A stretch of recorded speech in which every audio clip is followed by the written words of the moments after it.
వరంగల్ జిల్లా దుగ్గొండి మండలంలో చోటు చేసుకున్న మహిళ దారుణ హత్య కేసు మిస్టరీ వీడింది. ప్రేమ పేరుతో దగ్గరైన ఒక వ్యక్తి విడిపోతానేమోనన్న అనుమానంతో ఒక మహిళను అత్యంత కిరాతకంగా పొట్టన పెట్టుకున్నాడు. ఈ కేసులో పోలీసులు అత్యంత వేగంగా స్పందించి నిందితుడిని అరెస్టు చేశారు. లక్ష్మీపురానికి చెందిన సుమలత తన భర్త మరణం తర్వాత ఒంటరిగా జీవిస్తోంది. అదే గ్రామానికి చెందిన సురేష్ అనే వ్యక్తితో గత 5 ఏళ్లుగా ఆమెకు పరిచయం ఉంది. ఈ పరిచయం కాస్త కాలక్రమేణా వివాహేతర సంబంధానికి దారితీసింది. ఇద్దరూ సన్నిహితంగా మెలుగుతూ వచ్చారు. అయితే సుమలతకు సోషల్ మీడియా వేదికగా ఆంధ్రప్రదేశ్కు చెందిన తిరుపాల్తో పరిచయం ఏర్పడింది. ఈ పరిచయం సుమలత జీవితంలో పెనుమార్పులు తెచ్చింది. తిరుపాల్తో సుమలత గంటల తరబడి చాటింగ్ చేస్తూ ఫోన్లో మాట్లాడుతూ గడిపేది.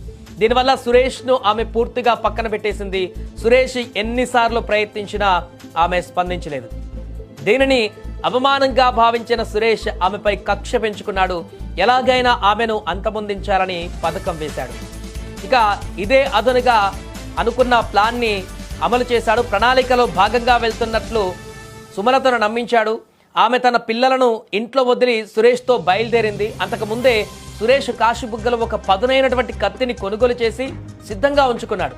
వరంగల్ చేరుకున్నాక ఇద్దరు ఒక లాడ్జిలో బస చేశారు. సాయంత్రం వేళ సుమలతను తీసుకుని ద్విచక్ర వాహనంపై తిరిగి లక్ష్మీపురం బయలుదేరారు.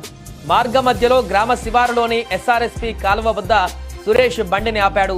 మాట్లాడాలని నమ్మించి ఆమెను పొదల మాటన తీసుకువెళ్లాడు. అక్కడ సుమలత ఏమాత్రం ఊహించని విధంగా వెంట తెచ్చుకున్న కత్తితో గొంతు కోసి హత్య చేశాడు ఆ దుర్మార్గుడు. అనంతరం ఆమె మృతదేహాన్ని కాలువలో పడేసి అక్కడి నుంచి పారిపోయాడు. అందరికీ నమస్కారం. నేను మీ గోపాలకృష్ణ కొడుకోలు. చూశారు కదా ఈ వీడియోలో స్టేట్మెంట్ ఏంటనేది. ఒక అమ్మాయి వరంగల్ జిల్లా అండి. వరంగల్ జిల్లాలో తన భర్త చనిపోవడంతో ఊళ్ళో ఉన్న అబ్బాయిని ఇద్దరు కూడా ఎఫ్ఐఆర్ పెట్టుకుంటే ఆ ఎఫ్ఐఆర్ అనేది కొన్నాళ్ళ అబ్బాయితో ఆ ఎఫ్ఐఆర్ జరిగించుకొని ఆ తర్వాత ఎక్కువగా సోషల్ మీడియాలో ఈ అమ్మాయి అందులోని ఇన్స్టాగ్రామ్ అంటే చాలా ప్రమాదకరమైన ప్లాట్ఫామ్. అది ఒకవేళ ఉండొచ్చు, ఉండకూడదు అంటలేదు, కానీ ఎంతవరకు ఉండాలో అంతవరకు ఉండడమే మంచిది. సో అంతకు మించి పరిమితి మించి ఈ అమ్మాయి మరి ఇన్స్టాగ్రామ్ అనే ప్లాట్ఫామ్ మీద ట్రావెల్ చేయడం అనేది మనకు కనపడుతూనే ఉన్నది. అయితే ఆంధ్రప్రదేశ్ సంబంధించిన ఒక అబ్బాయితో ఎఫ్ఐఆర్ పెట్టుకుంటే ఆ ఎఫ్ఐఆర్ అనేది ఎవరైతే ఆ అమ్మాయి ఊరిలో ఉన్న అబ్బాయితో ఎఫ్ఐఆర్ పెట్టుకుందో ఆ అబ్బాయికి తెలిసిపోయింది ఏమని, ఈ అమ్మాయి ఆల్రెడీ ఇన్స్టాగ్రామ్లో ఎవరితోటో ఎఫ్ఐఆర్ ఉందేమో అని. అయితే ఈ అమ్మాయి ఎక్కడైతే దూరం అయిపోద్దన్న భయంతో ఆ అబ్బాయి ఆ ఊరిలో ఉన్న అబ్బాయి ఫస్ట్ ఏ అబ్బాయి అయితే ఎఫ్ఐఆర్ పెట్టుకుందో ఆ అబ్బాయి కొంచెం కంగారు పడి ఈ అమ్మాయి ఎక్కడెక్కడ దూరం అవుతుంది అనేసి ఆ అమ్మాయిని ఏం చేయాలంటే లేపు బారేసాడు. ఏమండి లేపు బారేసాడు.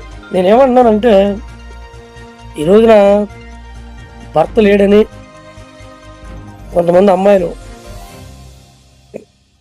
వాళ్ళ కంట్రోల్లో వాళ్ళు ఉండగలుగుతారు, కొంతమంది ఉండలేకపోయినప్పుడు ఎవరో ఒకరు అబ్బాయిని చూసుకోవడం ఏదో ఒకటి జరుగుద్ది. సో అలా జరిగినప్పుడు ఎవరో ఒక అబ్బాయితో కంటిన్యూ అనేది చేయడం ఉండాలి. అతను మీద మోజు తీరిన తర్వాత మళ్ళీ ఇన్స్టాగ్రామ్లో అడుగుపెట్టి అందులో మరి వేరొకరితో ఎఫ్ఐఆర్ పెట్టుకుంటే ఇన్స్టాగ్రామ్ ప్లాట్ఫామ్ అనేది చాలా ప్రమాదకరమైన ప్లాట్ఫామ్. ఇది మాత్రం గుర్తుంచుకోండి.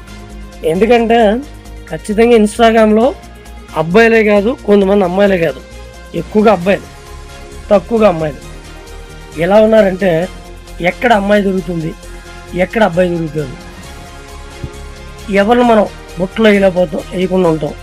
ఏదో ఒక అమ్మాయితో ఎఫ్ఐఆర్ పెట్టుకోవాలి. సో ఒకరు కాదు, ఇద్దరు కాదు, ఎవరైతే ఇన్స్టాగ్రామ్లో ఒక అబ్బాయికి లోబడిపోతారో వాళ్ళ వీడియోకి కావచ్చు, వాళ్ళ ఫోటో ఇమేజెస్ కావచ్చు, వాళ్ళ టాకింగ్ పవర్ కావచ్చు, కొంతమంది అట్రాక్షన్ అనేది పడడం జరుగుతుంది. సో అలా ఎవరైతే అలాంటి బలహీనతతో ఆ ఎఫ్ఐఆర్స్కి దొరికిపోతారో అలా ఎంతమంది అయితే దొరుకుతారో అంతమంది లొంగ తీసుకునే పరిస్థితులు ఈ ఇన్స్టాగ్రామ్ ప్లాట్ఫామ్ మీద నడుస్తూ ఉందండి. ఈ విషయం ఎప్పటికప్పుడు ప్రతిరోజు కూడా తెలుస్తూనే ఉంటాం, ఎలాంటివి జరుగుతున్నాయి, ఏం జరుగుతున్నాయి. అయినా కానీ కొంతమంది అమ్మాయిలు కావచ్చు, అబ్బాయిలు కావచ్చు, వాళ్ళకున్న బలహీనత బట్టి ఇన్స్టాగ్రామ్ ప్లాట్ఫామ్లో అబ్బాయి బాగున్నాడు, అబ్బాయి మాటలు బాగున్నాయి, లేదా అబ్బాయి వీడియోస్ బాగున్నాయి అని వాళ్ళకి అట్రాక్షన్ అయిపోవడం అనేది వాళ్ళకున్న బుద్ధి పొరపడేది. అది ఖచ్చితంగా జరుగుతున్నాయి. ఎందుకంటే మనం ఎంత దూరంగా ఉండాలనుకున్నా కానీ ఇన్స్టాగ్రామ్లోకి వెళ్ళిన తర్వాత ఖచ్చితంగా ఏదో ఒక రోజున ఎక్కువ సమయం మనం ఇన్స్టాగ్రామ్లో గడిపితే ఎవరొకరికి అట్రాక్షన్ అవ్వకుండా ఉండలేము. ఇది ఫస్ట్ ఆఫ్ ఆల్ తెలుసుకోవాల్సింది విషయం. అది ఆడవాళ్ళే కావచ్చు, మగవాళ్ళే కావచ్చు. ఏమండి? కాబట్టి ఒకటే చెప్తున్నా, ఈ రోజున వెళ్ళిన తర్వాత ఎలా ఉంటుందంటే, ఇప్పుడు ఈ అమ్మాయి పరిస్థితి ఎలా అయితే ఉందో అలాంటి పరిస్థితి అమ్మాయికి కావచ్చు, అబ్బాయికి కావచ్చు. అంటే ఈ మర్డర్ ప్లానింగ్ అనేది. కాబట్టి మీ జీవితాలని ఇన్స్టాగ్రామ్ అనే ప్లాట్ఫామ్లో ఎక్కువసేపు ఉండకుండా మీ జీవితాన్ని మీరు కాపాడుకుంటారు. లేదంటే ఇన్స్టాగ్రామ్లోకి వెళ్ళి ఎక్కువ టైం అనేది ఇన్స్టాగ్రామ్లో స్పెండ్ చేసి ఎవరికి పడితే వాళ్ళకి అట్రాక్షన్ అయిపోయి మీ జీవితాన్ని నాశనం చేసుకుంటారు. అది మీ ఇష్టం. అది ఎందుకంటే సోషల్ మీడియాలో ప్రతి విషయం కూడా మనకు కనపడుతూనే ఉంది, ఏది కూడా కనపడకుండా లేదు. ఏమంటే కాబట్టి ప్రతి ఒక్కరూ గమనించాల్సిన విషయం ఏంటంటే, చాలా జాగ్రత్త అనేది మరి ఉండడం అనేది ఉంటే ఖచ్చితంగా మీ ప్రాణాలని, మీ యొక్క క్యారెక్టర్ని మీరు జాగ్రత్త చేసుకునే పరిస్థితులు కనబడతాయి.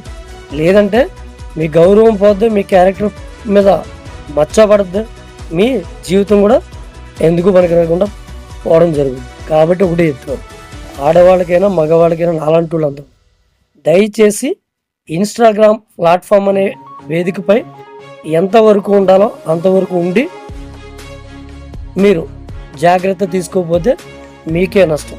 ఏమండి? ఉంటారండి. మరొక వీడియోతో మళ్ళీ మీ ముందుకు రావడం జరుగుద్ది. అంతవరకు బాయ్ అండి.